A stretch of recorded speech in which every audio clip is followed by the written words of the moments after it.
Hi all, I am back and I'm just going to have a little chat about how the Louis Vuitton price increases are going crazy and how vintage bags and pre-loved bags may be a very good alternative. But before I go on to that, let me just introduce myself in case you don't know me. My name is Kathy.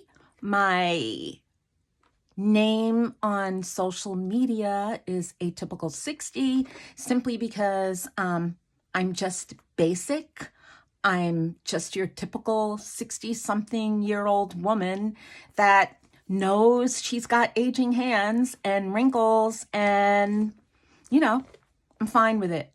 If you want to look at videos that are unfiltered, unedited, off the cuff, and honest, then please subscribe. It'll be fun because I'm not into the filters. I'm not into trying to make myself look like a 19-year-old. I'm just trying to be honest and kind of like showing off my wrinkles and ripples. So if that's what, if that's what you don't mind, really, if you're of any age and like makeup or wear fake hair or whatever, just kind of join in. So anyway, I am going to start speaking about the Louis Vuitton price increase, and I'm going to show you some of my vintage bags. So hold on and enjoy the show. Okay, so here's the bags that I have. I have the Alma PM. I have the Bucket PM. I have a Speedy 30. I have a Bucket GM. And my newly acquired Randonnée GM. So let me kind of give you a little background on these bags. Only one of them was over $300, and that's the Randonnée, which I will speak about later. But that is also the only bag that I did get from Japan. Everything else is from Macari, and they were all authenticated, and yeah, so I'm happy. Now, you have to realize, if you're buying a vintage bag or a pre-loved bag, you are not buying a bag in perfect condition, unless you expect to pay over $1,000 or $800 and above. Then you'll get a bag that's in pretty decent condition. I kind of veer away from that because my thought process is, if I'm going to pay $1,000 for a pre-loved bag or a pre-owned bag, I might as well just save up and buy a new one. But anyway, here is the Alma. I cleaned her up a little, but like not a lot. Here's how she looks. This is the bag that I use when my husband and I go out to dinner. I don't like carrying a big bag around when I'm going to a restaurant. Last night we went to dinner outside of Philly, and I carried this bag. All my necessities fit into it, and I'm happy. But I don't use this as an everyday bag because I like something I can throw over my shoulders. Okay, now here is the Bucket PM that I purchased. I purchased this knowing that the trim was repaired.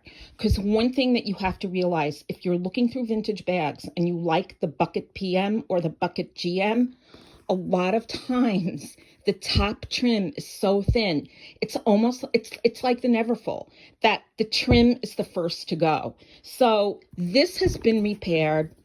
The person that I purchased it from had the lining redone, which is great because wait till you see my Bucket GM.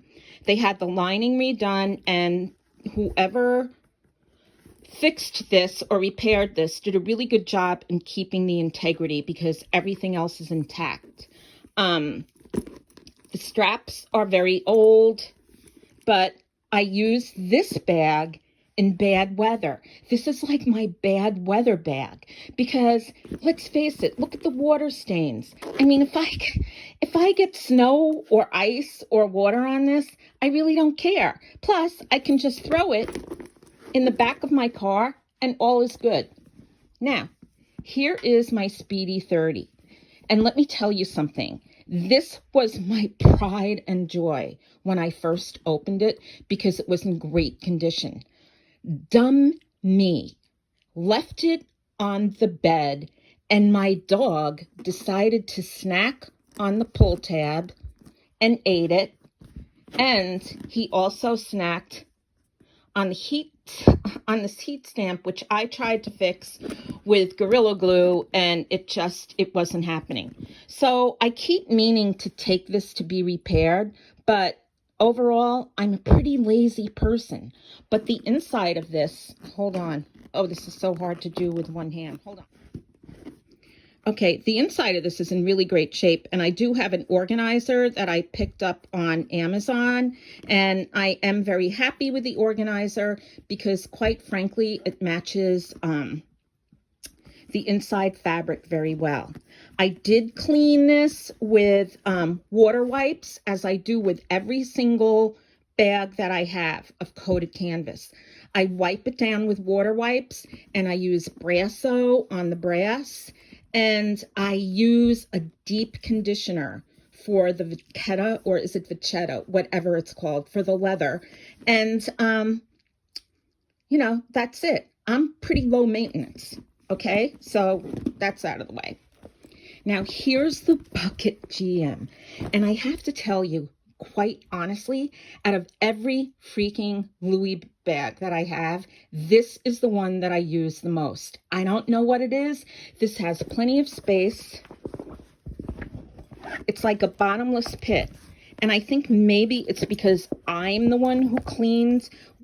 I cleaned this out. I took the lining out, that sticky, I think they call it like something like Vuitton Air, or I don't even know what they call that sticky leather, but it's so disgusting and it took me forever to peel it.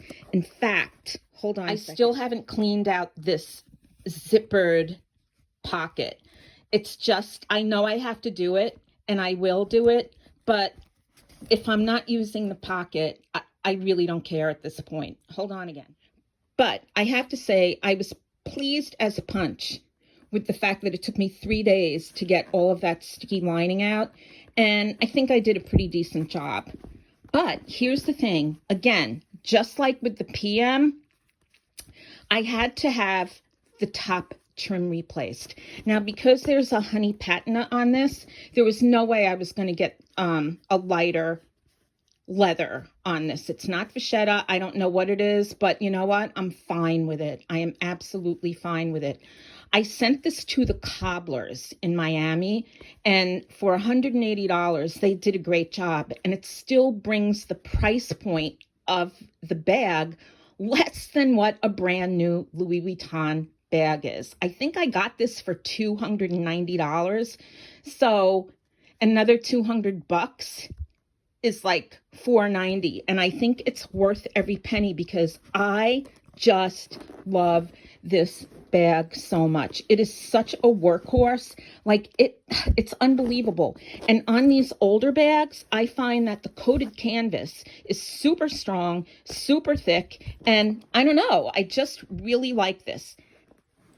And once again, this is the Bucket GM. Okay, so this is the randonnée. This particular bag, I think, is about 30 years old.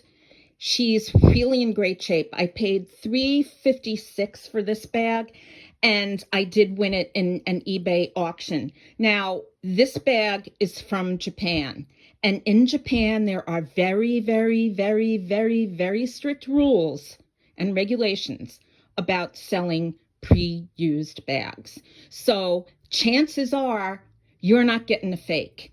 And this bag is absolutely gorgeous. I love this bag so much. It's a continuous strap that goes around to the back, so you can wear it backpack style or sling it over your shoulder.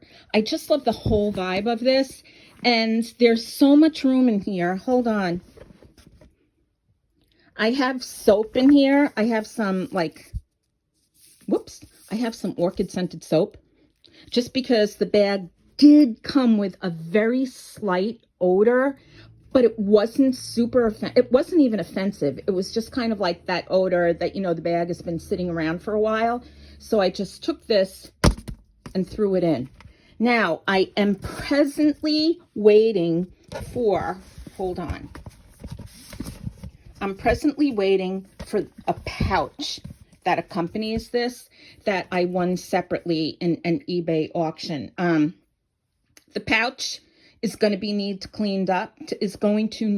to be cleaned up, and that's okay, because I also ordered a bag organizer for this bag, because as you can see, it's like really one dark hole. And I plan on using this, believe it or not, as a carry-on. In a couple of weeks, we're flying out to Cincinnati to see my grandson. So we're only staying overnight. So I just might as well put a change of clothes in here, my makeup, bada bing, bada bang, bada boom, and I'm done. Because I don't like to check luggage in, even when I go far away. So that's it. I mean, I don't know. It's a very personal thing, whether you want to, whether you want to buy new or look at vintage or older bags. Personally, I'm kind of a bag, I'm hard on my bags. So I think it's good that I have these vintage and pre-loved bags available for me. So that's it. I don't know what else to say. That's it. So have a great day. And whether you buy new or whether you buy old, just enjoy your bag and use it. They're meant to be used, not babied.